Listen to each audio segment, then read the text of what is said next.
welcome to Scrapping with Sherry and project recipe number 19. Now, sometimes a page just comes together so quickly, you just got to get excited about it, and this is one of those pages. Now, I am going to be doing this just as a one-pager, and, you know, my pictures are pre-matted, so I think this is going to be super quick. I am also using this piece of paper. It's from the Hello Lovely collection, and it's already done as borders, and I'm going to be using the embellishments with it. But my background paper is actually a piece from an old paper pack that we had in the old company.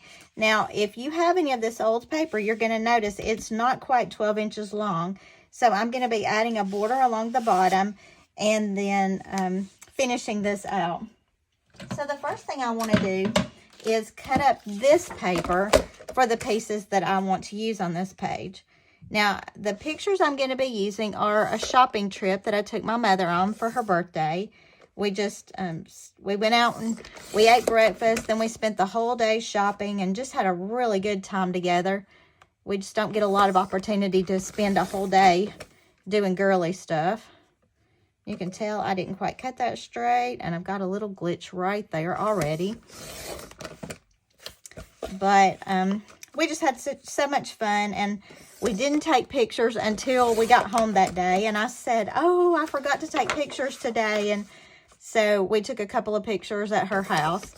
But I will write about the fact that we did this and how much fun that we had. So I'm okay with it. So the borders that I'm going to be using are the stripe, the food, the purses and shoes, because we did buy some shoes. We didn't buy any purses, but we did buy shoes.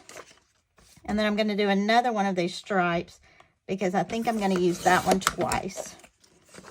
And you can tell my cuts are just a little bit off. I didn't quite get the whole border done, but that's fine. Now I'm going to be adding this at the bottom of my page. So let me grab a background sheet just to make sure I get my sizing right. You know, I use these background sheets for all kinds of things, and I wouldn't necessarily have to do this if I were putting it directly on the page that it's going on in my scrapbook, but because I'm not ready for it to go in the book yet, I'm just going to adhere it to one of these background sheets and get my sizing. And what I'm doing right now is not on the recipe at all. This part is strictly to get my paper to be a 12 by 12. If you've got a 12 by 12 background, you don't have to worry about this step in the least. All right, so we've got that part. Now I've got these three that I'm going to be using for my borders here. Instead of cutting them with the border system, I'm going to be using just these borders themselves. So I want to look at the length of them, and it shows that one is cut in half, so that would make it a 6-inch. It says one goes all the way across, so we've got that. And then we've got one that's a 9-inch. So let me see what I want going where. And I'm almost thinking now that I might want that one to go all the way across there and then make these two the shorter ones. So I think I will do this one at 6 inches.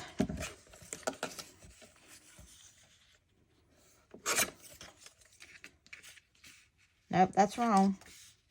Guess that'll be the 6-inch one on the bottom. This one will be 9 inches, which means I need to take 3 off. And that will be the center one. Hey, it's fine.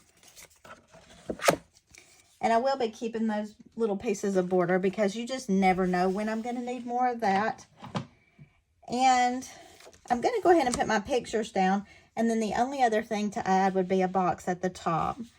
So let's figure out where our pictures are going on this. And I didn't have 3 4x6 pictures. My pictures were not quite tall enough. And my borders are going to be a little bit large. So that's not going to leave me near as much room to do that top thing. So I may just skip that completely. And then I've got this picture of the two of us. So I'm basically going to put these down. I think I will do my journaling here, and I may pop this picture up just a touch so I have a little more journaling space.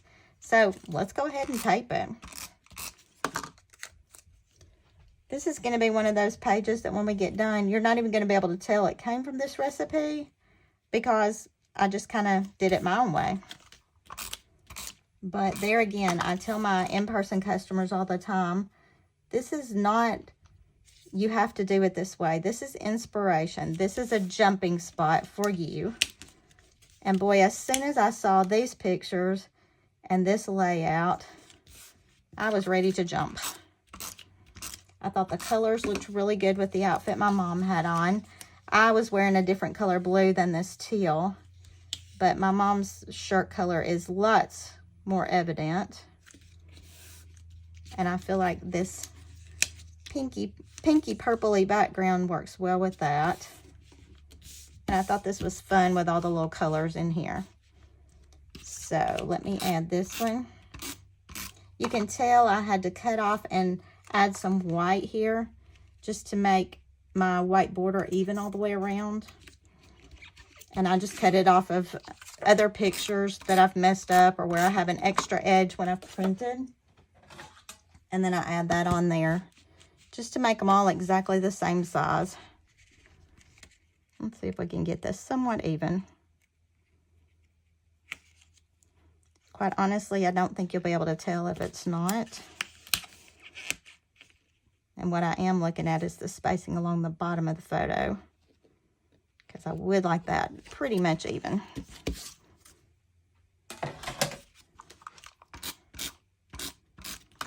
And then we'll add this one here.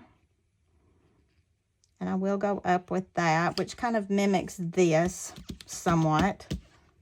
And then I'll add a white box for journaling here. So let me go ahead and do my journaling, add that on, and then I'll show you where we're going to embellish. So I did my journaling real quick to just tell the story. I did it on the back of a cover sheet as well. You know, I use those cover sheets for a little bit of everything. And I'm just going to add my journaling in this little area right here. And then I had pulled some embellishments from Hello Lovely as well. I've got the little shoes with the purse and the perfume. That kind of makes me think of shopping. And I think I want it right there. They've got a couple in between their pictures. But because my pictures are not touching, it's kind of in the same place. And because we don't have this thing that goes up on the top there, I'm just going to add this because it's got all the girly stuff. And then we did have breakfast together, so I thought the flowers and the little teacups were cute. And I think those will go right there. And because they're embellishments, one of these little foam squares is going to be plenty to pop them up a little bit. And what a cute, cute page. Now, you will notice there's white behind this handle. I had laid this down on here, and you could see the edge of the picture through. I didn't like that, so I just added a little white scrap behind there just so that wouldn't be distracting in the cutout of the handle. And then we're going to add 2 little foam squares on this, one on each end. And what a quick, easy, cute page. Now, bear in mind, it doesn't look just like the photo or the recipe, but I think it's still very cute. And you can still see that we used it for inspiration. So, there is project recipe number 19, done as just a one-pager. But the keyword is done. And so very cute using the Hello Lovely collection. And until I see you next time, happy scrapping.